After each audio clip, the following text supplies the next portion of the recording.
When you bring your child home for the first time, you want a baby monitor you can trust. When you choose Stork, you choose technology trusted to monitor 10 million babies in hospitals every year. Stork continuously tracks your baby's pulse rate, oxygen saturation, and temperature. Visit MassimoStork.com to learn more. Stork, a revolutionary baby monitor, is born. Stork is not a medical device. Read and understand all product labeling. Massimo data on file. Moms and dads, I bet you can relate to this email. Kirk, my son is just like the kids you described in your podcast. He comes home feeling defeated after school, feeling like he isn't smart. But I got him Crunch Labs and he loves it. Building the new toy and watching Mark Rober makes him feel smart. And then he explains, talking a million miles a minute, like our kids do, all the cool science facts he's learned. It's like I get my real kid back when he's building his Crunch Labs toy. And that is exactly why I was so psyched when my niece first told me how her son loves Crunch Lab.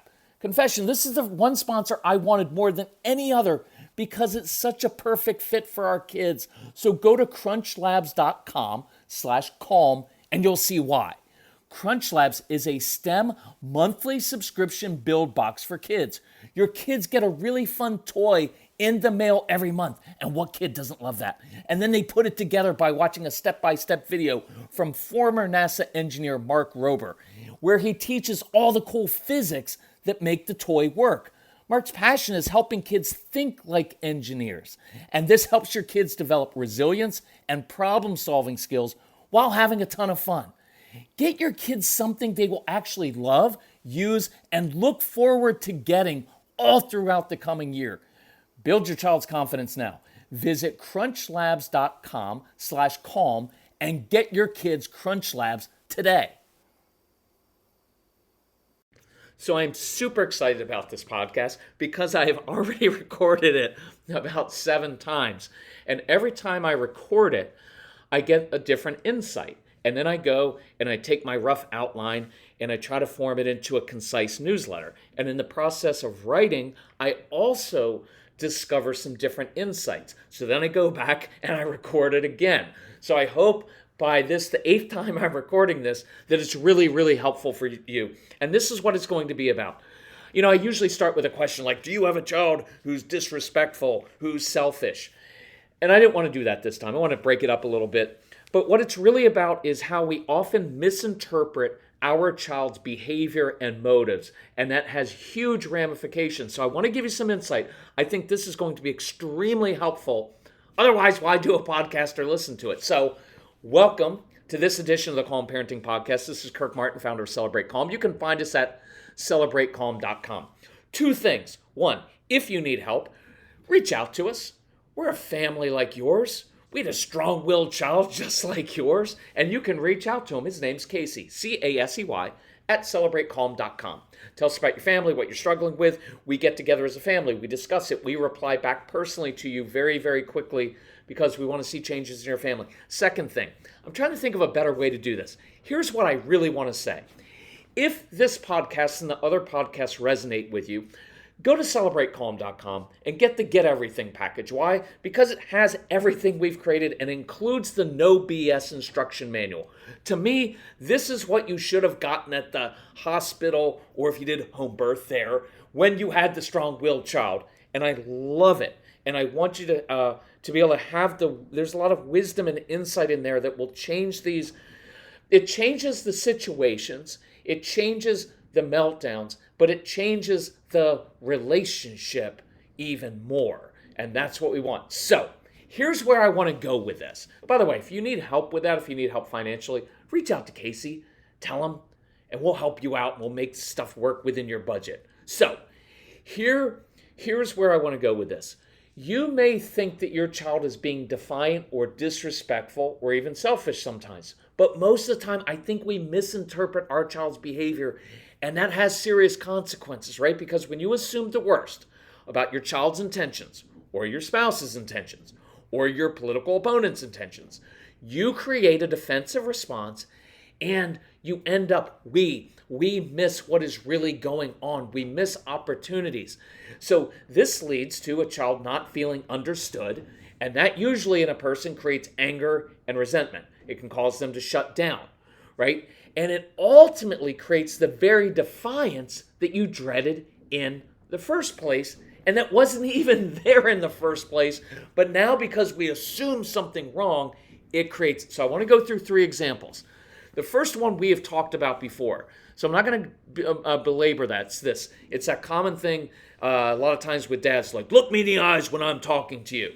And it is a fact in my world that when a man becomes a father, he gets this dad handbook. And one of the first things it says is, you will misinterpret everything your child does as disrespect, right? Because I always did that. And so men almost always are like, well, he's not looking me in the eyes. That means he's disrespecting me.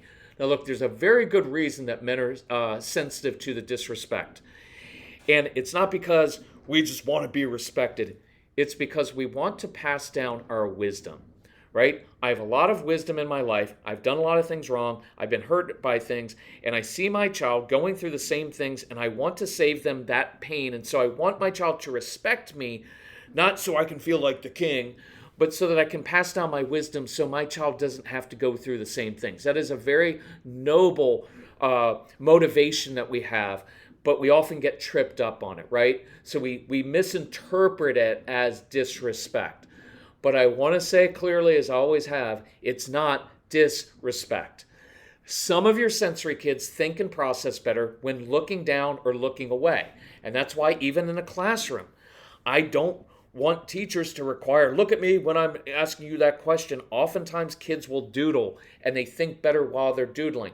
When I'm doing this podcast, when I'm doing phone consultations, sometimes I will close my eyes because that's how I process and recall thoughts and stories better. The real reason your kids don't look you in the eyes then is because of shame and fear. Because we usually only give eye contact or demand eye contact when we're upset at them, when they're in trouble. And many of your kids have already internalized, I'm a bad kid, I'm always in trouble. So it's scary to them. It's embarrassing, and it's just too much. So I'm going to encourage you, stop making this wrong assumption about your child's motives. That will create a lot of anger inside this child. What we can begin doing is giving positive intensity and look them in the eyes when they're doing something well, right? I make this joke at the live events of like, no mom or dad comes home from work and says, so look at me, I'm proud of you, just made a good choice, right? We don't do that. But I want you to begin giving some attention. Hey, proud of you. It shows me you're growing up. Hey, well done. And then a fist bump, short, sweet, but give the eye contact, give the intensity to when your kids are making good choices. See, when your kids trust you and when they know that you're on their side, right? And I know you love your kids, right? We all love our kids.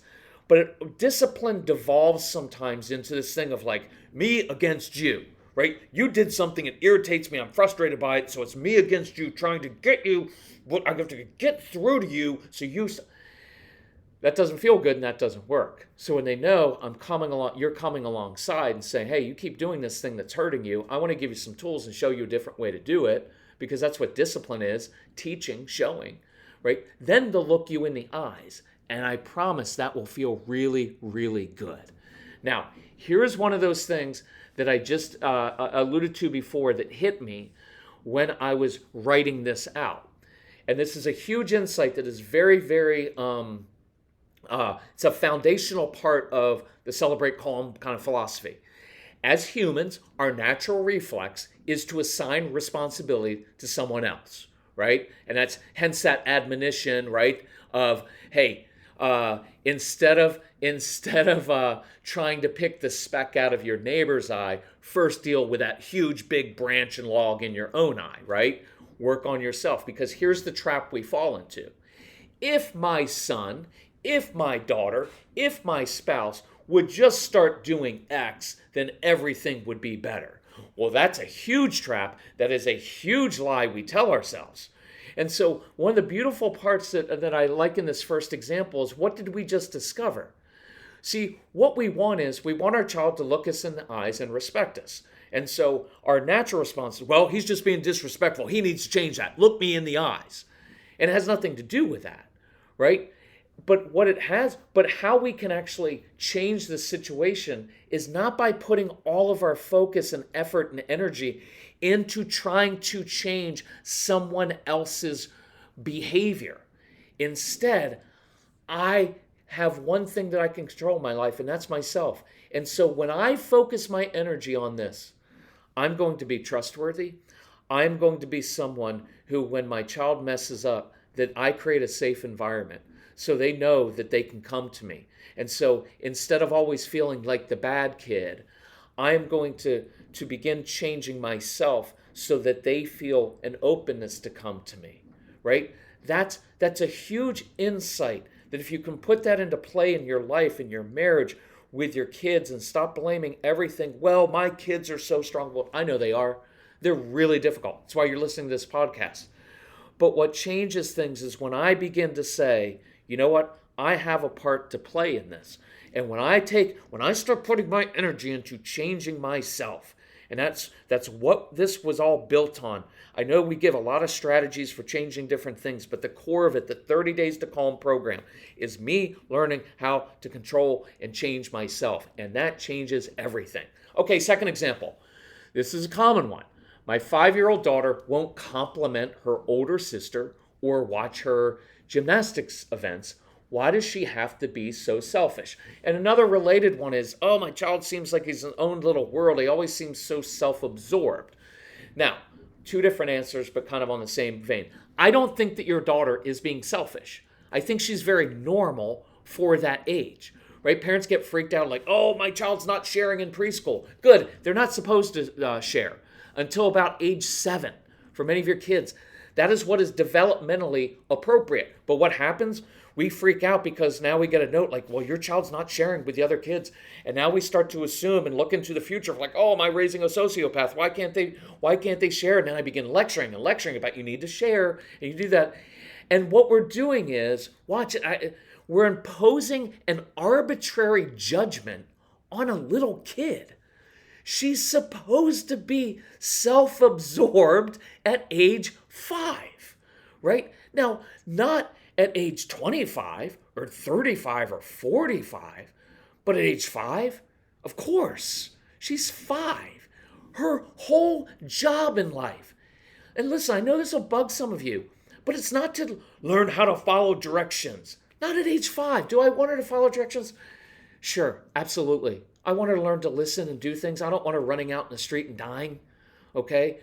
But her primary job is to explore things that she's curious about. That's her job description. I remember once doing a phone consultation with a couple, and the dad's like, I know, but she's got to learn. I was like, I know. She will learn it. Dad, here's what I want you to do. I want you to write a job description for a 5-year-old. What is their job description? Is it to get up early and work out and be at the office early and work extra hard for your boss? No, that's not her job yet, right? That's your anxiety projecting in something into the future that's not even true. She's not being selfish. She's being curious about the things that interest her. See, you love your older daughter, but that doesn't mean that your 5-year-old should, right? It's not like you volunteer all the time to go watch other people's kids participate in boring sports that you don't care about, right? So relax with that. What's really going on is you have a strong-willed child.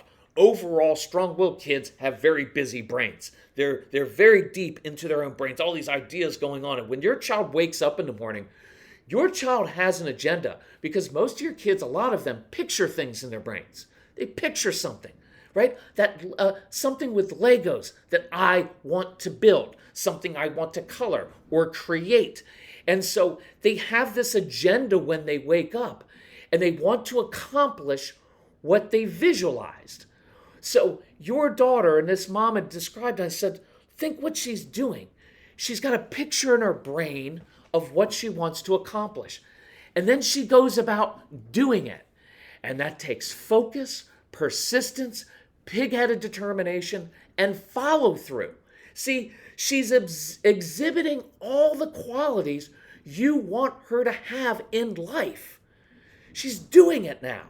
But you're worried because she's not interested in cheering on her sister at gymnastics, when in reality she's doing what she's supposed to do, and she's exhibiting all those qualities that I guarantee you one day you're going to say she doesn't have these qualities when it comes to homework and sitting in class and doing boring chores, right? But it's there now. So does that make, I hope that makes sense, because look, I've got two ways. If I look at this, she's just a selfish little child. Well, what's your solution for that, right? Now I'm going to start badgering her and lecturing her. It's like we do with kids of, you just need to be a little bit more grateful. That's a horrible thing to say. Do you want someone saying that to you? A little bit of gratitude right now would be really nice. Like, no, it just sounds icky. Stop. Instead, why not enter into her world, right? Why not enter in and say, you know what I love about you, honey? And this is a great question. When you woke up this morning, what was the first thing that popped into your head? What is it that you wanted to accomplish? You know what I love about you? You get a picture of something in your brain, and then you just go about doing it. And I love that you do it. See, it's the same. Watch, this is what's important. It's the same child. The child is doing the same thing that they have done, but how I viewed them changed. And in one story, one narrative that I tell, because watch, we tell narratives to our friends, right? You're going to talk to your friends. They're going to be like, well, my daughter's just so selfish. And then the other parent might be like, well, my daughter's just so great. And you're like, okay, I'm not your friend anymore, right? Make sure your best friend has a child who's worse than yours. Kidding, but it does help. So watch, the narrative we begin to tell other people and ourselves is, I have a selfish daughter. And now I begin misinterpreting everything that she does as self-centered. And what do we complain about at school? Your child begins to get a little bit of a reputation, and now everything that they do is misinterpreted as bad behavior. Or the narrative I have is, this is perfectly normal for my 5-year-old or 8-year-old or 15-year-old child to do. Whatever age they're at, they're doing age-appropriate things. And instead of fighting it, trying to fix them and change them because it makes me uncomfortable, I enter into it and I get to say, I love how curious you are. I love that you're focusing on that.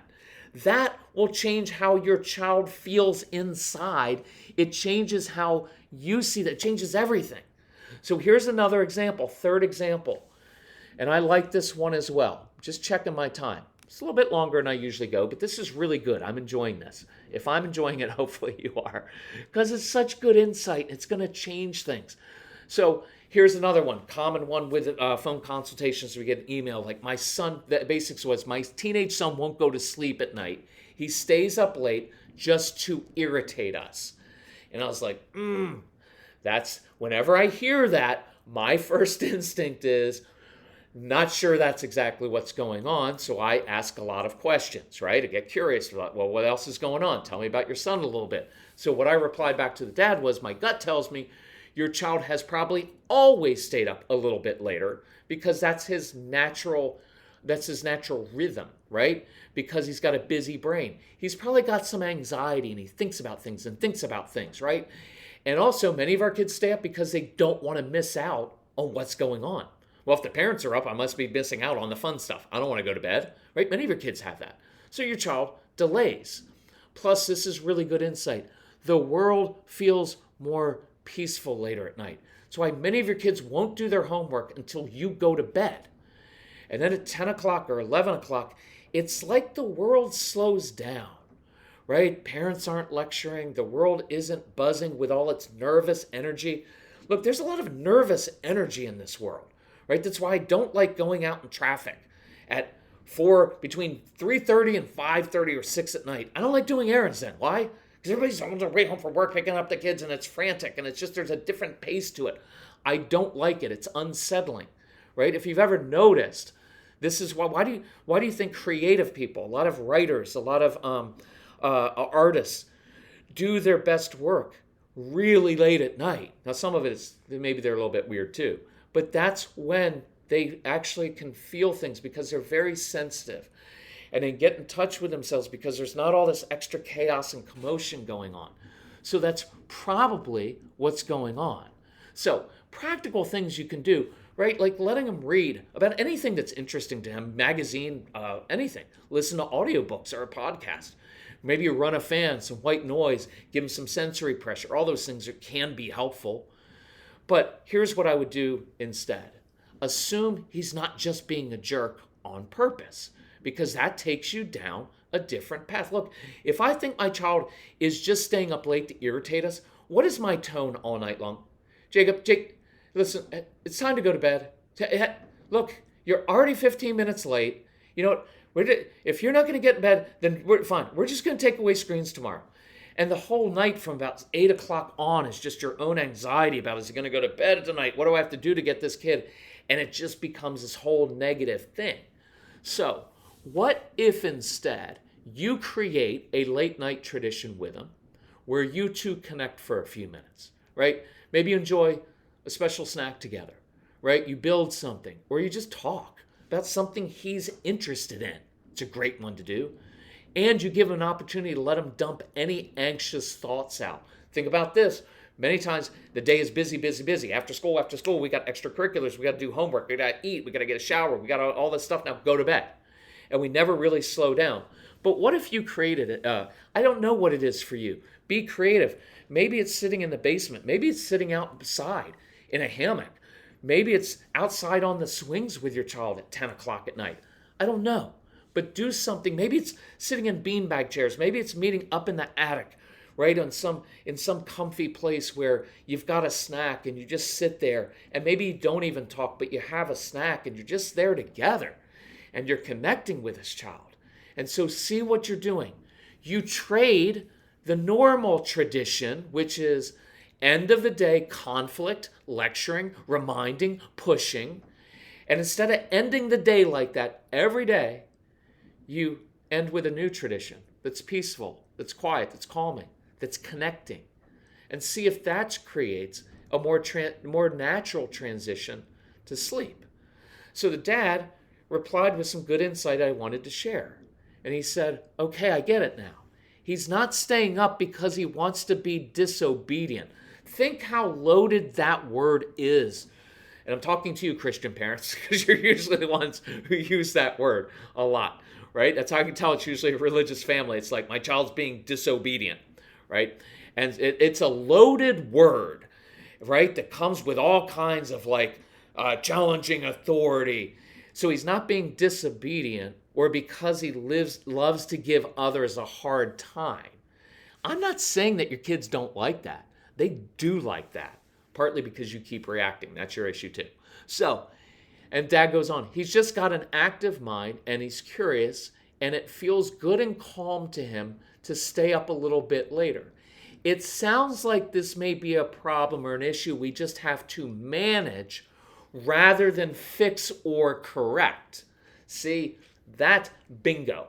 You just nailed it. You're seeing your child in a different way. So let me wrap it up this way. Think where we've come.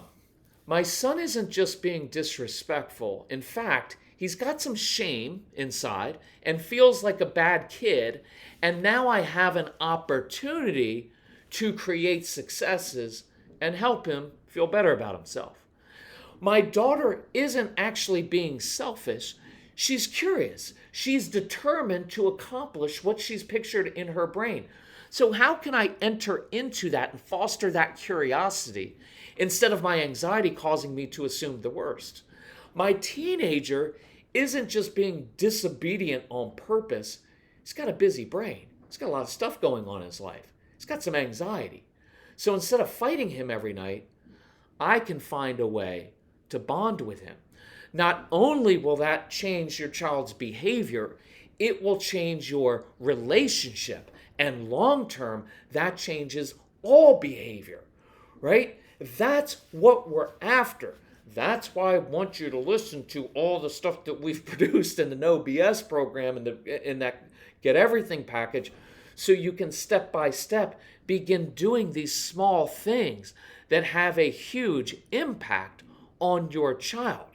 Because if you want, I'll end on this one. This is a great question to ask a child. Does it ever feel like I've misjudged your motives? Right? That's huge insight. I want to apologize for that. I've been misjudging your motives all along. And if I were you, I'd feel angry about that. That would make me feel angry. And so I want to see you in a different way. And that's why I want you to start. If you get the package, start with the Enjoy Your Strong-Willed Child program. And you download it right on the app and start listening to that. Let your child listen to that, because he'll be like, this guy's describing me. That's me, Mom, Dad. That's what it feels like. That will change things. So I love this podcast. I know it's a little bit longer than normal ones, but still only like 23 minutes long. So if you found it helpful, please share it with other people, parents. And if you need help, reach out to Casey, Casey, at celebratecalm.com. We want to help you. Love you all. Talk to you soon. Bye-bye.